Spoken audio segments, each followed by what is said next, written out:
the MC, but not the launcher. Remember that, I'm not the launcher. I realised yesterday that of all the people on the planet, Col has known me longer than everybody else apart from my elder brother. He reckons it's 69 years, I reckon it's 70. Let's settle for 70. 70 sounds good, doesn't it, Col? It sounds like a nice round number. I was 4 at Yarrangobilly Caves when he sold me a cherry ripe, which I managed successfully to regurgitate on the way down the hill, if you remember. If you remember that road from Yarrangobilly Caves, it was spectacular. Now, before we start, could I ask Len Connelly to come up, please, and welcome us to country.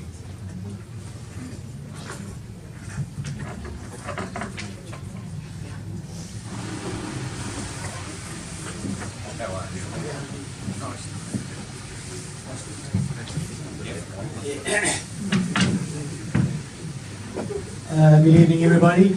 I'm just going to play some didgeridoo for you, and then I'll do a bit of a speech for you.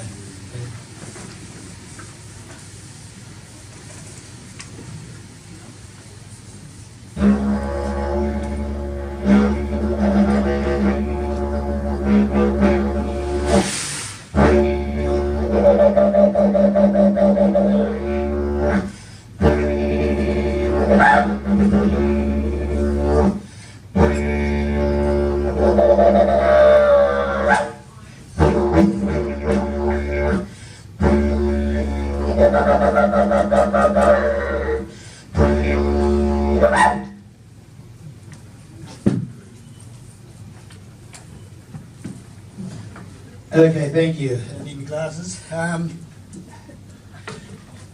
Yeah, my name's Len Connelly, for the people that don't know who I am, local Wiradjuri elder. I just want to welcome us all here today on Wiradjuri and Ngunnawal and Walgaloo land, and welcome all you. I hope you have a great day today, and I want to pay my respects to all our fallen colleagues that have gone before us. As we are all one people, I believe we are all one people. We come in many colours, but we all are one people. So welcome me today on Wiradjuri, Walgaloo land, and pay my respects to my elders, both past and present, and also to all the non-Indigenous people that are past and present. I'm sure there's people in this room who have lost someone in the past. And I hope you just have a great day today, and congratulations to Colin on his success of his book, and I hope it goes really well for him. So thank you today, and enjoy your stay on Wiradjuri country. Thank you very much.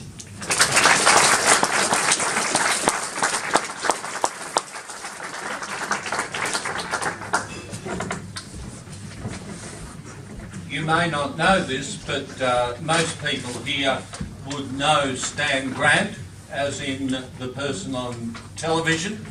His grandfather was an active serviceman during World War II. Went from Griffith and was one of the Aboriginal people who fought for the country. Anyway, I'm going to offer you a very brief introduction, and I'm going to make the point that all the speeches today are going to be brief, succinct, to the point, and you're not going to sit there for hours on end. One of the things there are 3 things or 2 main things that I want to tell everybody that are relevant to this remarkable book. The first thing is that yes, it is extraordinary that Tumut does not have a World War I memorial.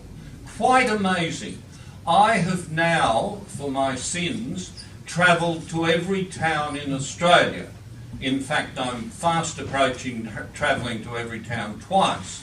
And I can tell you that one of the things that you see as a prominent thing in virtually every town is a war memorial to the people who fell during World War I.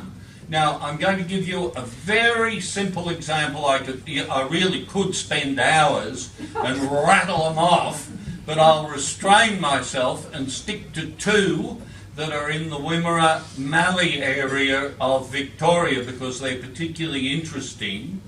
In Dimboola, the high school is an entire memorial. It was built in 1926 with money, and it is called the Dimboola Memorial High School.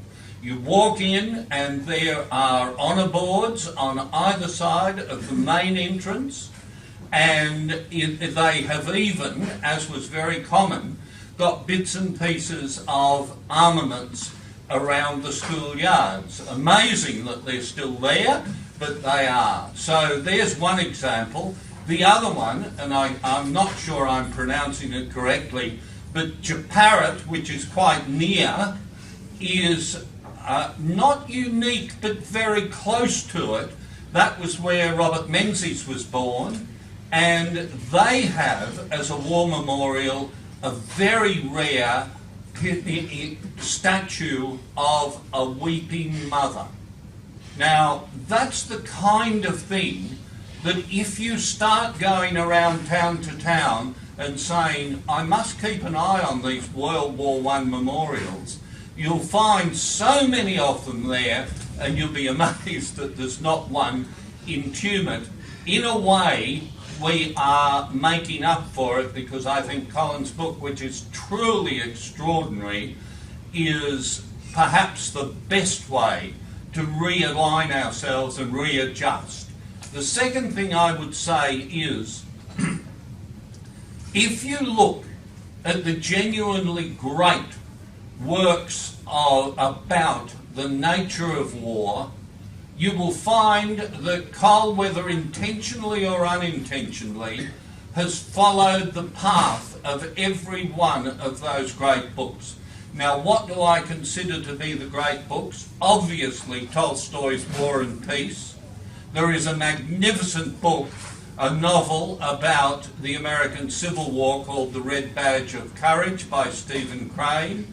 And there is a marvellous story about the Germans in World War I by Erich Maria Remarque called All Quiet on the Western Front. What characteristic do they all have? They all deal with one person, and they are written in the first person. Why? Because that makes more sense as far as understanding the nature of war is concerned. Deal with the individual, and quite brilliantly, that is exactly what Colin has done with this book. We are looking at the 87 individual people from Tumut who went off and were killed in the World War I, and in that sense, it is an extraordinary book which should actually resonate way beyond Tumut, because it tells stories, individual stories of individual people who led extraordinary lives. Okay, that's all I want to say. I hope that's a model of a short, and I could have gone on for hours. I would like to welcome now everybody, but there are apologies. Darryl Maguire, the member for Wagga, is not here and has sent apologies. So too have Mari Myhill and Jan Howard. I would like to welcome the Mayor, James Hayes, who has turned up, and we're always glad to see the Mayor, or some of us are. I do know James. We know each other very well, and I can be rude. I would like now to introduce to you Richard Cruz, who is actually going to launch the book, or more specifically going to launch #1 copy of the book. Richard, over to you.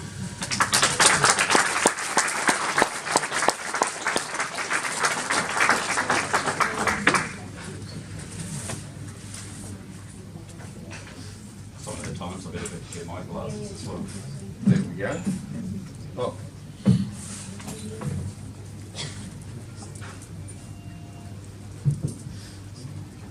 I had a conversation with my brother John through the week, and he told me not to bore everyone and make it short, so I'll do my best. After Bruce, you'll be... But good afternoon, my fellow Tumutarians. I still consider myself a Tumutarian, although I've been left here since 1972. Married a local girl, Anne Roddy. We have 4 children and 10 grandchildren, and we live in Canberra now, but we always say we're going home whenever we come Tumut way. So it gives me great pleasure and a sense of pride to be asked by Col to return home to launch this wonderful book, which I'm sure was a passion for him to write, and a huge emotional journey, Col, as you have moved through the untold stories of the 87 young local men. It was a sense of adventure and duty to king and country that took these young men on their journeys, far away from the land that they loved. We entered the cataclysm that was the First World War as a nation in its infancy, federated just over a decade earlier, and with our flag, we still regarded ourselves as British. From a population of barely 4.5 million, men of age that could volunteer, 417,000 did. Of the 330,000 sent overseas, as we have on the cloisters of the Australian War Memorial, almost 62,000 would remain in the distant lands, silent witnesses to the future they have given us. We emerge victorious, but inconsolably mourning our dead. Following the Anzac landing on Gallipoli on the 25th of April 1915 and the evacuation some 8 months later, we left behind on Turkish shores 8,709 brave young Australian men. On returning to Egypt and further training, the Light Horse Regiment moved on to operations in August 1916 in the Sinai. And the 1st Australian Infantry Force in July 1916 moved on to greater horrors of the Western Front in both France and Belgium. The first Battle of the Somme at Pozières on the 23rd of July, which lasted more than 42 days, came at a great cost to the AAF and to our nation, with some 23,000 Australian casualties. The founder of the Australian War Memorial, Dr. Charles Bean, he was a war correspondent and a historian. He wrote on the battles of Pozières, "There is no other place on earth that is more densely sown with Australian blood." Then came the further horrors of Fromelles, where there were 38,000 Australian lives. Having twice rejected conscription in referenda, it was the young men furthest from the capital cities who enlisted with the most patriotic vigour. The memorials and cenotaphs erected to them in death stands as a testament to the heavy price that was paid. The First World War inflicted deep wounds on our small community of Tumut. 87 young men, including 4 sets of brothers. Colin Hoad has carefully documented the life, love and sacrifice of these young men. In doing so, he invites us, living our comfortable lives, to look beyond the headlines and the broad brushstrokes of history to these individual sacrifices made in our name, devotion to duty and our country. When grieving families sat at their kitchen tables to pen the epitaphs for a grave they would never see, many chose the words which Colin has given to this book. Greater love hath no man than to lay down his life for his friends. These young men of Tumut fought for Australia, but they gave their lives for one another. They gave us a greater belief in ourselves, a deeper understanding of what it means to be Australian. Every nation has its story. Tumut is our story, and Colin Hoad is the storyteller. Congratulations, Colin, on an outstanding accomplishment. Thank you.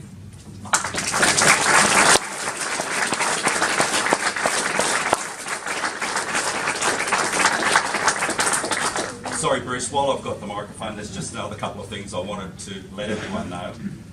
I had a look through what we do at the Australian War Memorial every day. At 4:55 in the afternoon, we have the last post ceremony, which talks about someone of the Roll of Honour, someone of those 102,730 people that are on the Roll of Honour.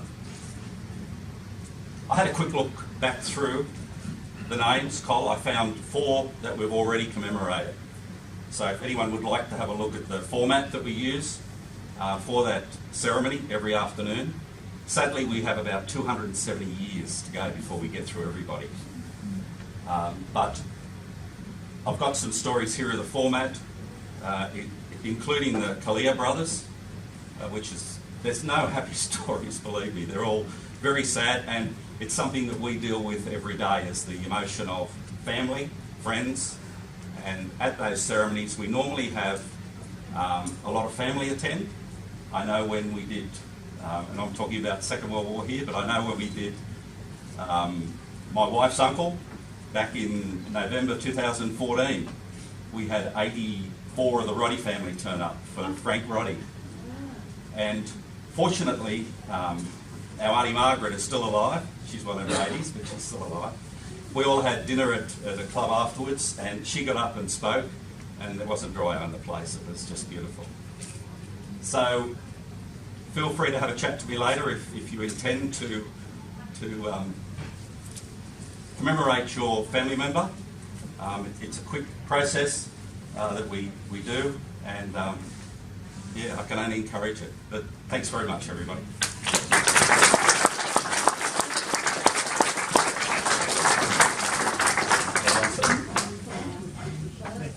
And now, the star of the show, Colin, come up. This is amazing, isn't it?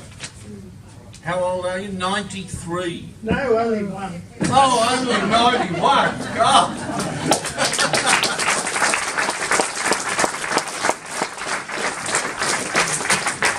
It's just so lovely to see so many of my friends out there, and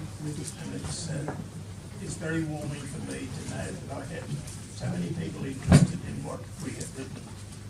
I say we because there are more than I involved. I have 2 wonderful assistants, and they're sitting over there with Bruce. And so it's our project, and it's very much, I guess it's come to birth today. And it's very rewarding to stand here before you and give you these few words. This is supposed to be a little bit about the author, you know, what motivated me and how the book had its first ideas. And so I, like Bruce, will be brief. The other day I was visiting the Tumut High School, and I spoke to the Year 7 kids over there. There must be 80 or 90 or maybe more, I don't know. There's lots and lots of little faces.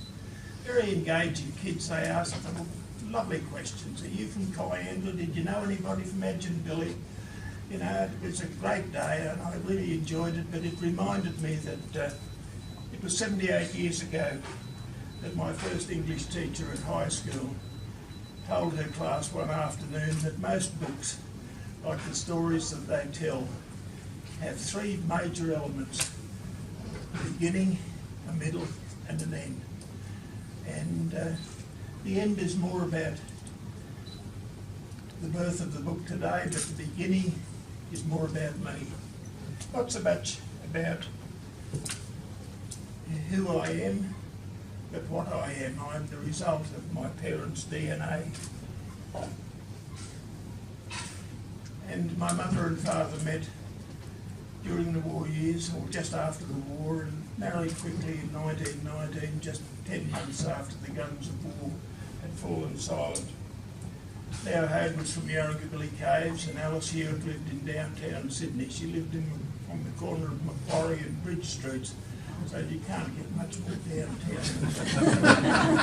But anyway, this was only 10 months after the war had ended. And from my mother, I inherited the genes of her young brother, George Whitten Hewitt, There was a 17-year-old boy soldier scrambled ashore at Gallipoli on the 25th of April 1915. And from my father, I inherited the DNA that his brother and a distant cousin of ours rode into Bathsheba with on the afternoon of the 30th of October 1917. Here the Hoad boys slaked their thirst and the thirst of both their horses and themselves. And they drank at the Sweetwater Wells in Bathsheba that they had fought for that day. Perhaps because my brother and I were born so soon after the events that I've spoken of. My older brother was baptised Waterbury's Hoad, and later on I was named Colin Whitten. Each of us carrying the name of our favourite uncles, George Hewitt and Maud Hoad. As a result of this service, it's only natural that when the time came, both my brother and I, we enlisted in the Second World War, and that's how we found our way to being at the RSL Club's Anzac Day Luncheon, where we were honoured guests on the year 2013.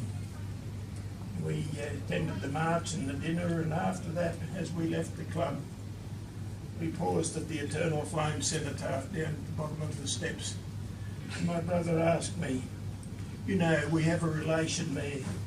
Why don't you look him up at the War Memorial and tell me more about him?" And you know what I said? I said, "No, mate, it's such a long time ago. I'm too old for that kind of thing now." Here I am, and I forgot about it, and I did no more. But sadly, at the end of, on Christmas Eve 2013, my brother passed away. And that in itself could have ended the story. But it just so happened that my friend Val over here and Cole Wilkinson down in front in the second row, they gave me the history of Trooper Clifton Henry James Hoad. He was the one that my brother had asked about, and I looked at his history and I felt pangs of guilt, but I knew there was a story behind it because the story was just so interesting, and I looked at it and then I looked at it again and I said, "Oh hell, I'm only 70. No, I'm only 87. And so that's how it happened that the book is here today. The story was too late for my brother, but it is out of this genesis that the book has emerged.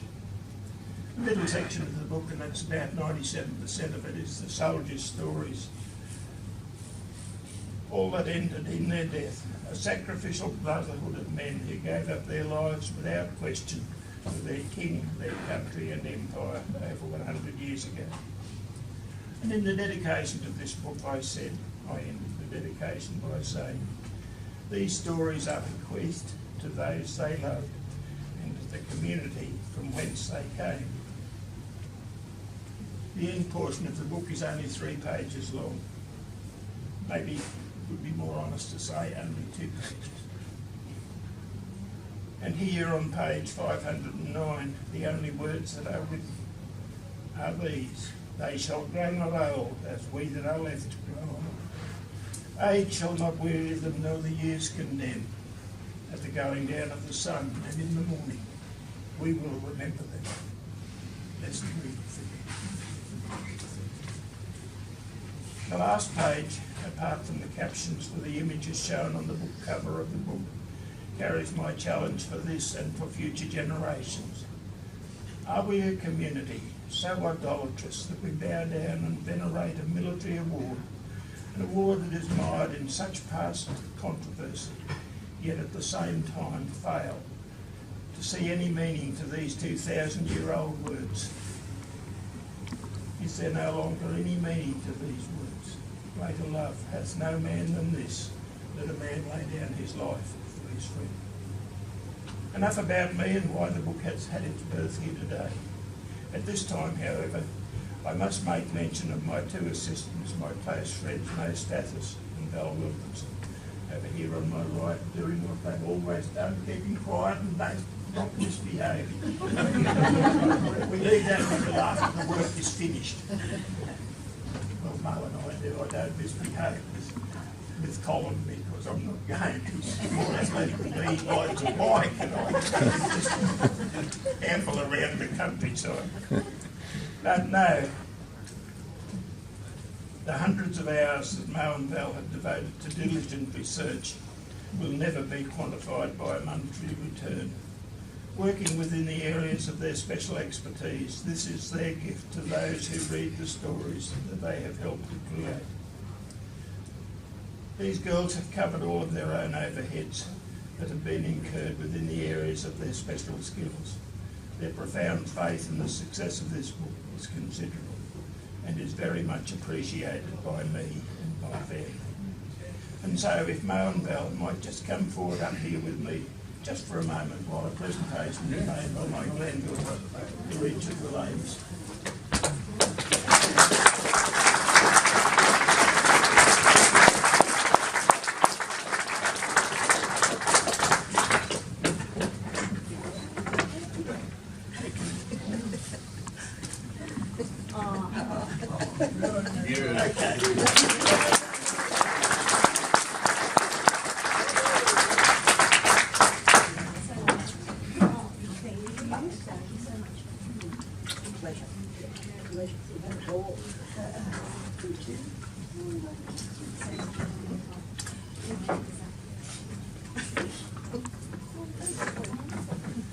Just one more photo, guys. You can stand up here and look more easy. What about without the microphone?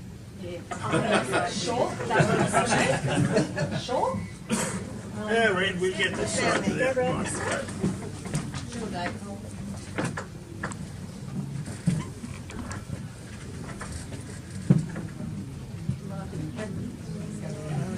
There we are, that's for the official photo.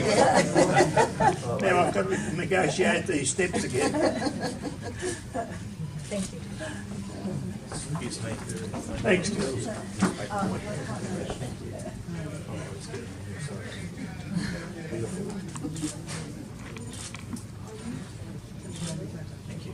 You going? Hold on, stay put.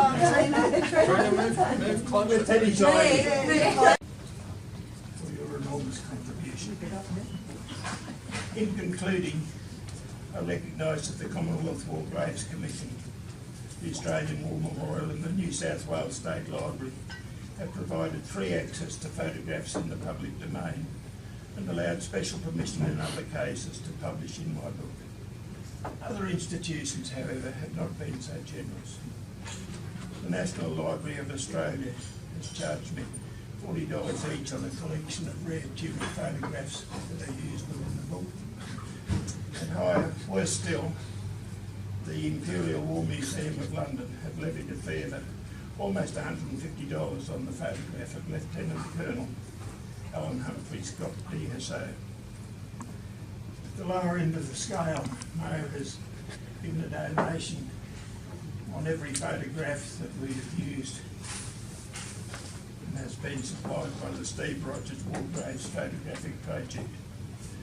In this regard, I would be disappointed if these images were lifted from my publication without my express permission.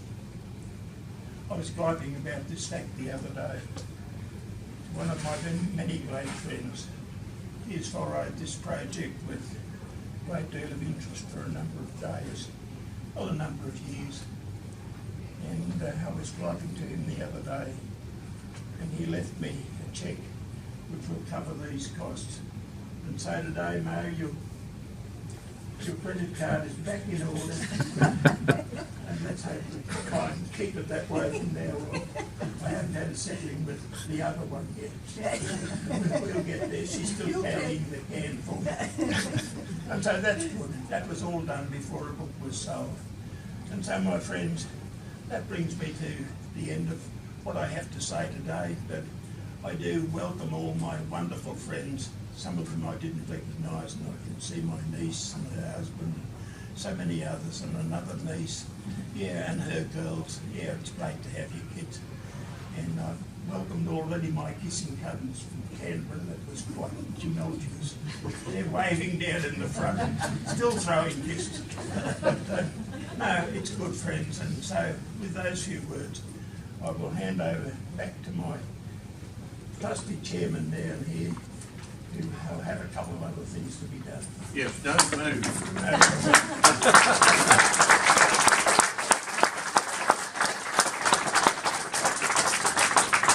Just out of interest, because we are behind, can everybody hear up the back? Oh. Cole is about to deliver the entire speech again to the people up the back. It was wonderful. Most importantly now, we have presentations by Cole of copy number 1, copy number 2 and copy number 3. And the very first copy of the book, Richard, will you please take this to the Australian War Memorial?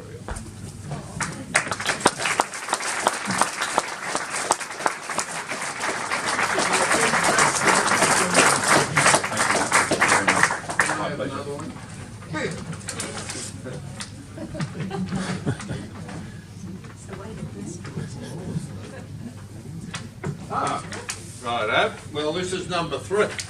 This is number 3, apparently. This is the copy for the Tumut High School, and it is going to be collected, correct, by Malcolm Ray and Anna White.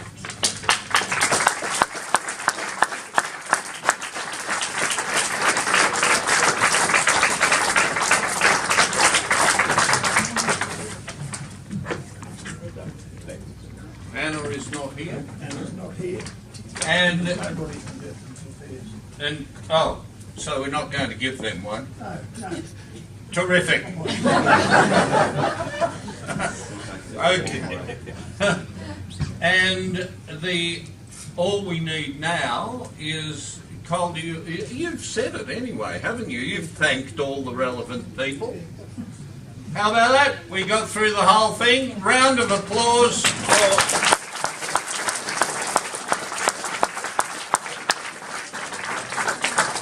Just so that those up the back can hear these last final few words, I thank the chairman for being what he is and for what he has had to say, and welcome back to Tumut, Cruz. Oh.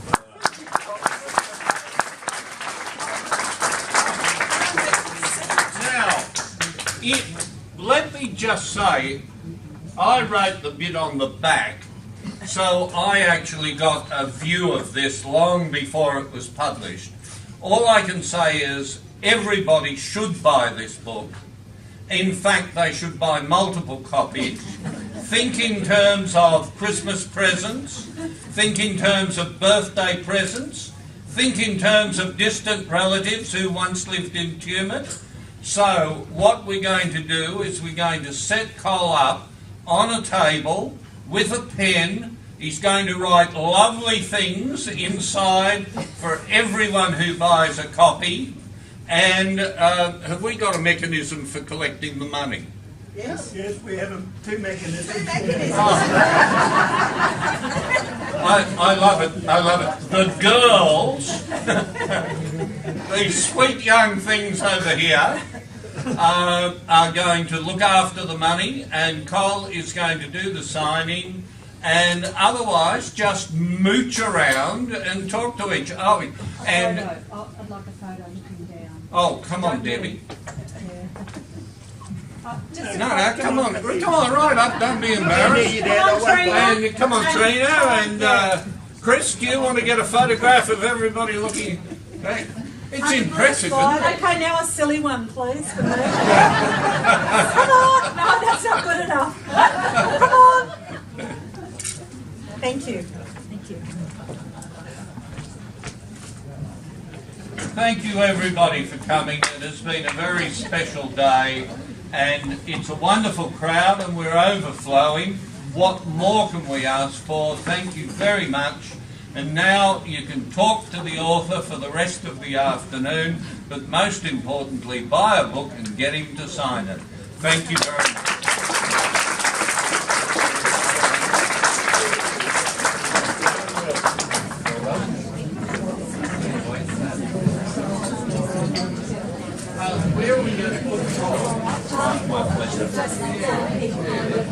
hold this very close. I really So appreciate where do you want us, near the window? Yeah, near the window where there's a bit more light, that would be lovely. Do you know that's Yeah. Excuse me, ladies. Got to set him up. Can I shake your hand, sir? Say well done. okay? Okay. I'll just take